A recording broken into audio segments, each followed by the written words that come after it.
आपण मैंने पोटल रे बहुत प्रकार आइटम खाई पोटल भजा पोटल तरकारी पोटल खुरमा बहुत टाइप आइटम खाई थोड़े एमती मो स्टाइल रे बन खातु मसला पोटल फ्राए एते स्वादिया लगे आपड़ पखाड़ खाइबा जी खाऊे तार क्वांटिटी बढ़ीज गरम भात रे बढ़िया लगे रुटी सहित खाईपारे सबुथ यहाँ खाईपारे एत स्वादिया आप मैगी मैगी खाइबे।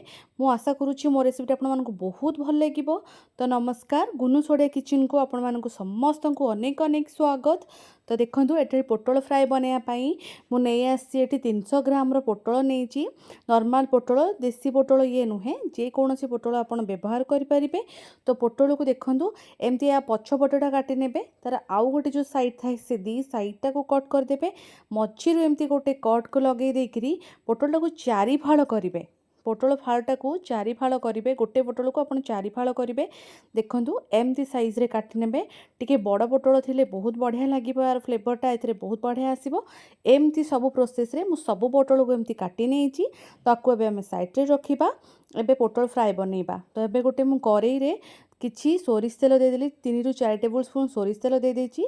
तेल भल भाव में गरम हो सारा पर एठी मु जीरा देछि अध छोट चामच आउ एठी दीटा कंचा लका को एमती चॉप करके रखी आउ एठी 8 ରୁ 10 टी नेछि रसुण आकु भी चॉप करके रखी आकु भी सब दे देबी। एठी अल्प टिके समय पर्यंत आकु तेल टिके फ्राए कर देबे जेमती रसुण कंचा फ्लेवर पळेबो।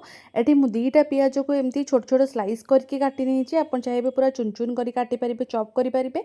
तो देखंतु आकु मु भल भाव में एठी पियाजटा को भल भाव में भाजी ने जमी पियाजर कंचा फ्लेवर पलैबा पियाज टिके रेड कलर देखा तापर एठी मु सब पोटल गुड़ाक ये जो काटिक रखी या सब देदेवी। आपको एपट सेपट टिके कर सारा देखो तेल सहित सब मिसीगला एठी मु देदेली स्वाद अनुसार देदेवी लुण आउ अध छोट चामच देदेवी। एठी मु हलदी गुंड देखिकी देबे न पिता लगे हलदी बेसी देले आउ 1 टेबल स्पून दे देछि मु एठी काश्मीरी रेड चिली भल कलर आसीबो राग कम हम तो कलर भल आसीबो।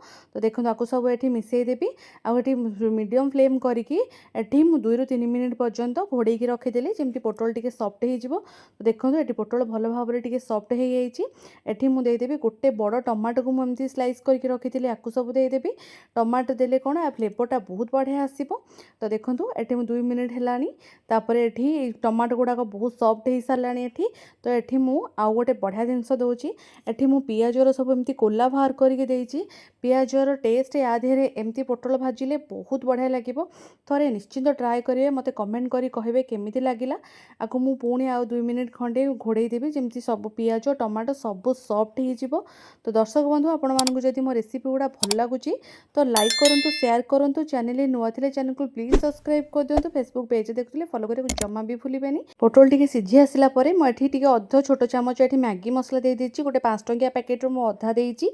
तो देखंतु आकु भल भाव में मिसई नेबे मैगी मसला देले चटपटा फ्लेवर बढ़िया आसीबो। आप जो चाहिए ये चाट मसला भी दे पारे। तो ये मुझे मैगी मसला थिला दे देइछि। तो ये पोटल आउ टिके सिझापी मुझे छाड़देवी। तापर ये लास्ट को मुझे धनिया पत्र ऐड कर देइछि फ्रेश धनिया पत्र और अध छोट चामच मुझे गरम मसला देइछि बढ़िया फ्लेवर आ बढ़िया बास्ना आसियो बोली। तो ये मुझे टिके आकु भल भाव में मिसई नेबी। आकु आपण रुटी सहित पूरी सहित परोटा सहित भात सहित गरम आ पखाड़ जो थे खाइले भी आपको बढ़िया लगे। तो मु आशा करुच्ची मोर भिडियोटी आपको समस्त को भल लगी जदि भल लगी निश्चिंत कमेंट करी कहे। रोचे आसवा गोटे सुंदर रेसिपी को नहीं से पर्यटन मत विदाय दिंतु। नमस्कार जय श्री जगन्नाथ।